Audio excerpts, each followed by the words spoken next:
चलिए देखते हैं अम्ल भस्म और लवण के दूसरे पार्ट में।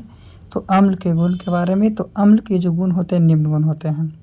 जैसे अम्ल जो है स्वाद में खट्टा होता है, अम्ल का पीएच मान 7 से कम होता है, अम्ल का कोई रंग नहीं होता है यानी वो रंगहीन होता है, कोई कलर का नहीं होता है। अम्ल जो है वो नीले लिटमस पत्र को लाल करता है, अम्ल नीले लिटमस पत्र को लाल करता है। अम्ल विद्युत के सुचालक होते हैं और अम्ल धातु से अभिक्रिया कर हाइड्रोजन गैस को मुक्त करते हैं।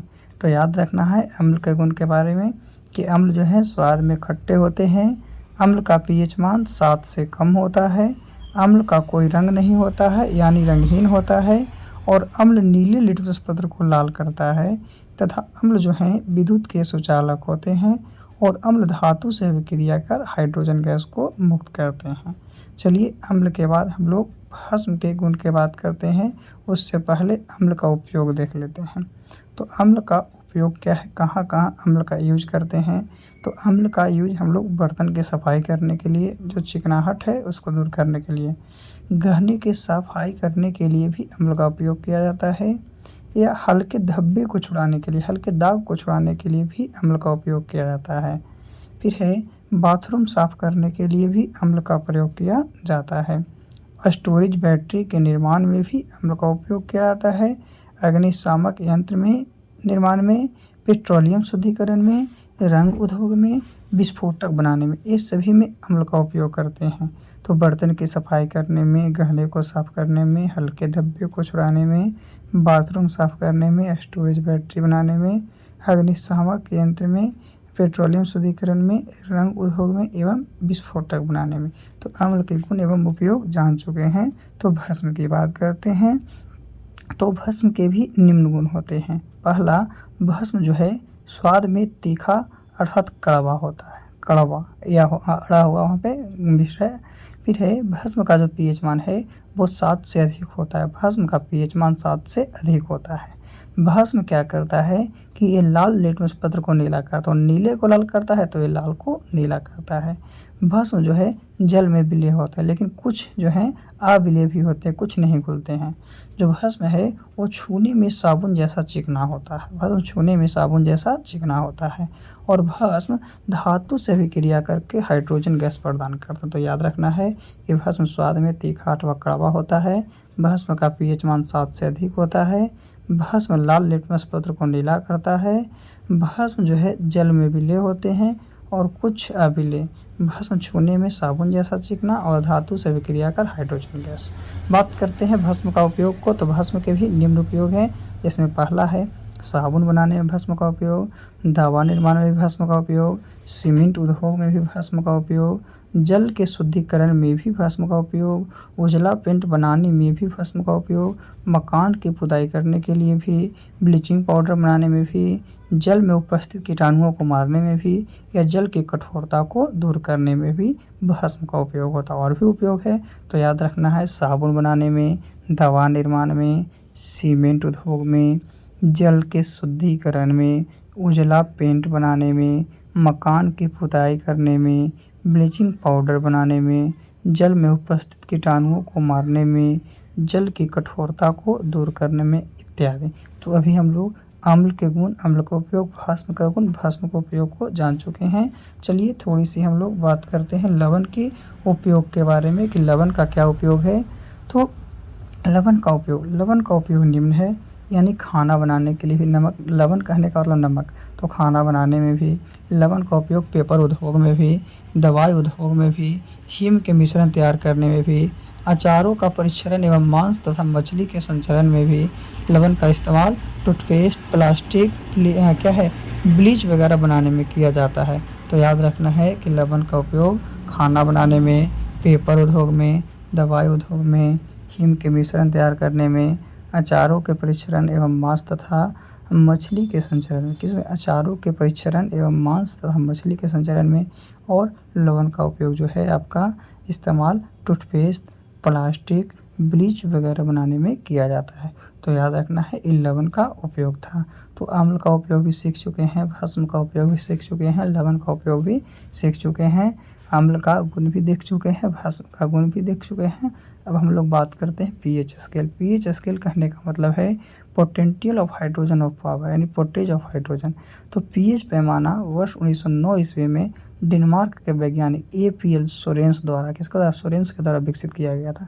पीएच का मान 0 और 14 के बीच एक अनुमानित संख्या है, जो यह बिलियन के बताता है कि अम्ल है यानी अम्लीय है, कि क्षारीय है, कि उदासीन है, इसके बारे में बताता है। ये बताता है कि जिसका पीएच मान 7 है उस पदार्थ का विलयन उदासीन होता है, जिसका विलयन क्या है, 5 है उदासीन। जिसका 7 से ज़्यादा है वह विलयन क्षारीय होता है, वह विलयन क्षारीय होता है। और जिसका 7 से कम है वह विलयन अम्लीय होता है। तो याद रखना है, 7 है तो उदासीन, 7 से ज़्यादा हो गया तो क्षारीय, 7 से कम हो गया तो अम्ल। जैसा कि आपको फिगर में दिखाया गया, देखिएगा 7 है तो उदासीन है, कोई नहीं है, फिर आपका क्या जैसे जैसे बढ़ते गया उस तरह से है। तो देखते हैं किसका कितना होता है। तो बैटरी जो है, बैटरी में प्रयुक्त अम्ल जो है वो 0 से 1 पीएच मान उसका होता है। नींबू के रस का 2.2 होता है।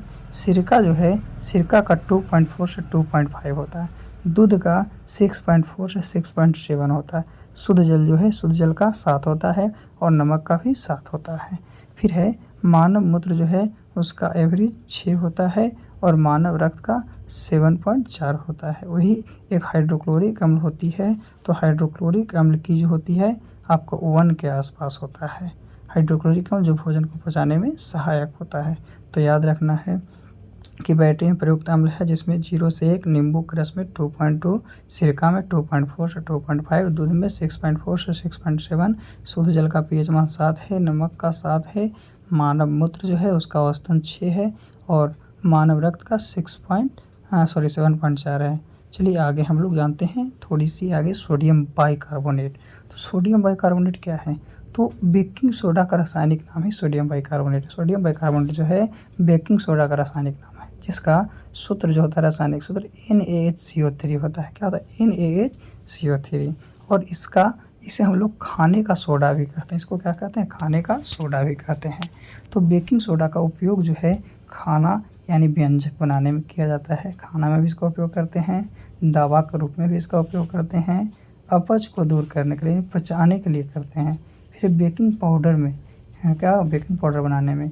फिर है अग्निशामक यंत्र के निर्माण में और प्रयोगशाला में अभिकर्मक के रूप में इसका प्रयोग करते हैं। इस सब में सोडियम बाइकार्बोनेट का उपयोग किया जाता है। तो इसमें सबसे ज़्यादा इम्पोर्टेंट है कि इसका सूत्र, तो NaCO3 सोडियम बाइकार्बोनेट को हम लोग खाने का सोडा कहते हैं, है ना, याद रखना है। जिसका नाम क्या है, बेकिंग सोडा यानी सोडियम बाइकार्बोनेट। चलिए इसके बाद हम लोग सोडियम कार्बोनेट के बारे में जानते हैं।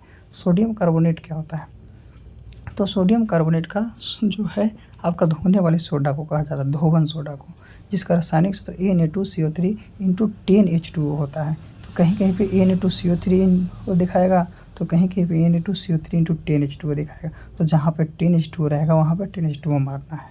चलिए आगे देखते हैं कि इसका उपयोग कहाँ करते हैं। तो सोडियम कार्बोनेट का उपयोग जो है कपड़ा धोने में करते हैं। किसमें, कपड़ा धोने यानी कि सफाई करने के लिए, कपड़ा धोने के लिए। फिर गिलास बनाने के लिए, कागज़ उद्योग में भी इसका उपयोग करते हैं। खारे जल को, जो खारा जल है उसे खारापन दूर करने के लिए भी करते हैं। साबुन बनाने में भी करते हैं। अभिकर्मक के रूप में प्रयोगशाला में भी इसका उपयोग किया जाता है। ऐसे सोडियम कार्बोनेट है जो आपका धोने का सोडा, धोवन सोडा, जिसका सूत्र Na2CO3 × 10H2O होता है। ऐसे Na2CO3 वही लिख सकते हैं। आगे हम लोग बात करते हैं प्लास्टर ऑफ पेरिस की। तो प्लास्टर ऑफ पेरिस क्या होता है, तो प्लास्टर ऑफ पेरिस का रासायनिक सूत्र जो है CaSO4 × ½ होता है। प्लास्टर ऑफ पेरिस का रासायनिक सूत्र CaSO4 × ½ होता है। और इसको रासायनिक नाम क्या है, तो कैल्शियम सल्फेट हेमीहाइड्रेट। क्या, कैल्शियम सल्फेट हेमीहाइड्रेट। तो प्लास्टर ऑफ पेरिस का उपयोग जो है मूर्ति बनाने में, किसमें, मूर्ति बनाने में, हड्डियों को जोड़ने में, सजावट के सामान बनाने में, वायुयान निर्माण में, खिलौना बनाने में, सतह को चिकना करने में इत्यादि में किया जाता है। तो याद रखना है इसका उपयोग मूर्ति बनाने में, हड्डी को जोड़ने में, सजावट के सामान बनाने में, वायुयान निर्माण में, खिलौना बनाने में, सतह को चिकना करने में आदि में इसका उपयोग किया जाता है। किसका, प्लास्टर ऑफ पेरिस का CaSO4 × ½ का, जिसे कैल्शियम सल्फेट हेमीहाइड्रेट के नाम से जानते हैं। चलिए आगे हम लोग देखते हैं थोड़ी सी विरंजक चूर्ण के बारे में कि विरंजक चूर्ण क्या होता है और क्या नहीं। विरंजक चूर्ण कहने का मतलब है कि सोडियम क्लोराइड के जलीय विलयन के सोडियम क्लोराइड जो है उसके जलीय विलयन के विद्युत विक्षेपण के फलस्वरूप प्राप्त Cl2 का उपयोग करके ही हम लोग विरंजक चूर्ण तैयार करते हैं और जिसका रासायनिक जो है आपका सूत्र होता है CaOCl2। CaOCl2 इसका रासायनिक सूत्र होता है विरंजक चूर्ण का, जिसका उपयोग कीटाणुनाशक के रूप में करते हैं। इसका उपयोग हम लोग कीटाणुनाशक के रूप में कागज़ तथा कपड़ों को रंगने में, कई रसायन उद्योग में एक उपाचक के रूप में एवं लकड़ी की मज्जा एवं लॉन्ड्री के साथ कपड़ों को विरंजन करने में होता है। तो याद रखना है विरंजक चूर्ण का जो सोडियम क्लोराइड के जलीय विलयन के विद्युत विच्छेदन के फलस्वरूप जो Cl2 प्राप्त होता है उससे इसको तैयार किया जाता है, जिसका सूत्र CaOCl2 सूत्र होता है। चलिए कुछ सूत्र को और हम लोग जानते हैं जो इस लेसन के लिए इम्पोर्टेंट है। तो सोडियम क्लोराइड जो नमक का रासायनिक सूत्र है, जिसका रासायनिक सूत्र NaCl होता है। रासायनिक नाम तो सोडियम क्लोराइड नमक का है, इसका रासायनिक सूत्र NaCl होता है। कास्टिक सोडा का रासायनिक नाम सोडियम हाइड्राइड है, जिसका रासायनिक सूत्र NaOH होता है। फिर है नीला तोथा या तुतिया, उसी को कॉपर सल्फेट बोलते हैं, या इसका सूत्र होता है CuSO4 इंटू आगे इंटू 7H2 रह सकता है, 5H2। और हरा तोता है तो हरा तोता का रासायनिक नाम फेरस सल्फेट होता है, FeSO4 इंटू 7H2 होता है। तो याद रखिएगा, ये आपके एग्जाम के लिए बहुत ज़रूरी है। तो ये था आपका क्लास 10th केमिस्ट्री का सेकंड पार्ट अम्ल भस्म और लवण का, जो कि बहुत ज़रूरी है। इससे हर एग्ज़ाम में आपसे यानी कि हर साल एग्ज़ाम में इस लेसन से क्वेश्चन को पूछा जाता है। तो आज के लिए इतना ही काफ़ी। फिर से हम लोग अगले वीडियो के माध्यम से पुनः मिलते हैं।